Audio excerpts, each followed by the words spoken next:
Good morning. Thank you for joining me for another 5 good minutes with the Word. I'm Barry Bryson, and we're continuing our study of the Gospel of Luke, and we're in Luke chapter 5, verse 17. There's something that Mark does, he's writing before Luke, and that Luke does as well. And I'm assuming, and I think rightly assuming, that Luke has read Mark's Gospel and knows Mark's Gospel. Um, um, he, he he lets us see the devolution of the Pharisees and the scribes' response to Jesus in a series of vignettes strung together at the beginning of Jesus' ministry. Mark does it as well, and Peter does it, and we've already really entered that. It's a storytelling device that allows them to cover a lot of ground in a short period of time, and for us to understand the context of everything that's going to take place later on. In Citizen Kane, Orson Welles does this after Kane gets married, and there's a series of vignettes at the breakfast table, which shows the devolution of that relationship from dewy-eyed newlyweds to you know blase, slightly irritated old married couple from one breakfast to the next, and of course he borrowed that from Thornton Wilder in The Long Christmas Dinner, who basically borrowed it from the Gospel because that's exactly what Mark and Luke do. We've already started this series of events because Jesus has already touched a leper, which is not breaking the law. In fact, he insisted the leper keep the law to the letter and to go straight to the priest and do exactly what Moses commanded him to do. However, the writers of the Mishnah, the Pharisees, the rabbis, their hair would have been on fire had they seen this. And they've probably heard about it already. And so they come to see Jesus. They're probably coming from away. Historically, it doesn't seem there was that big of a Pharisaic presence in Galilee. The Pharisees' numbers were much smaller than their influence, which was enormous. They were really the leaders of a you know a biblically pure, um, um, back to the Bible, um, rejecting secular culture movement, but they were also the merchant class. They were well off and could afford a good education and could afford to pay for influence, and therefore they were quite influential in the villages, in the synagogues, in the training of rabbis that would go to local areas, and also in getting seats on the Sanhedrin, and not quite half, but a large minority, maybe 40% of the Sanhedrin were made up of Pharisees at this time, but most of them lived in Judea. Um, I've read maybe there were 10,000 or so actual Pharisees roaming around, but their influence was enormous, and they come to see Jesus and start to take issue with him. So, um, verse 17, I'll read through verse 26. And it came about one day that he was teaching, and there were some Pharisees and teachers of the law sitting there, who had come from every village of Galilee and Judea and from Jerusalem, and the power of the Lord was present for him to perform healing. So there's a huge.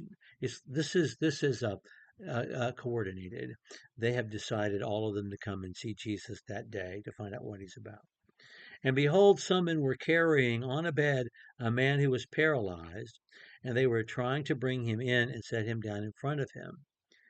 And not finding any way to bring him in because of the crowd, they went up on the roof and let him down through the tiles with his stretcher, right in the center in front of Jesus.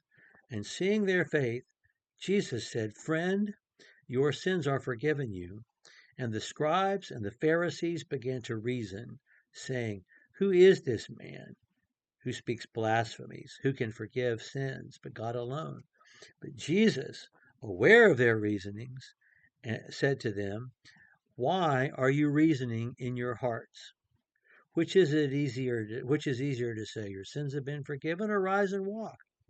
But in order that you may know that the Son of Man has authority on earth to forgive sins," he said to the paralytic, "I say to you, rise, take up your stretcher, and go home." And at once he rose up before him, and took up what he had been lying on, and went home glorifying God. And they were all seized with astonishment, and began glorifying God. And they were all filled with fear, saying, "We have seen something remarkable today." Let's point out that their initial response to seeing the power of Jesus was awe, fear, and faith. That's important for everything else we read about their response to Jesus. They saw the actual thing happen. They knew it was real. They were frightened. They were in awe of God. They glorified God because of it, and they believed. They believed that this man is from God and is wielding the power of God for good. They believed that. Now that happens.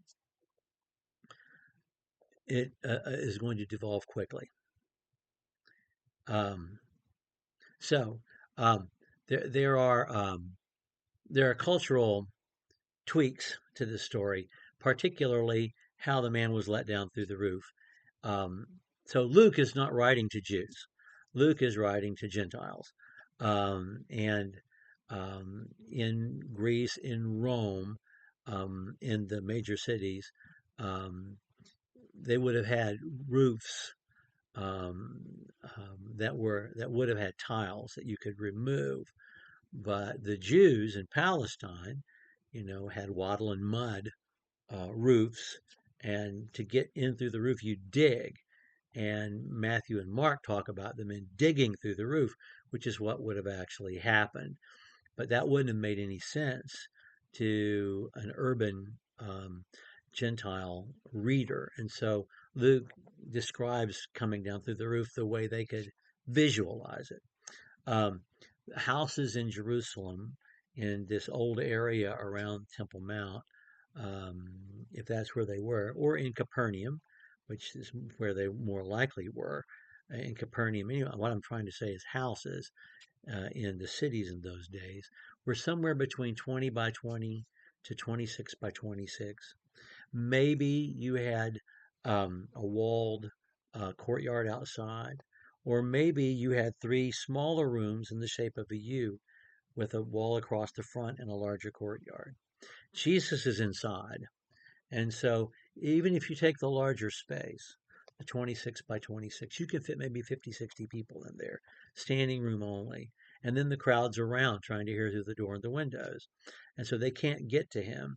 And so they literally dig through the roof, rip out the roof to lower him down on the mat that he was laying on. Jesus responds to their faith, but he also knows his audience.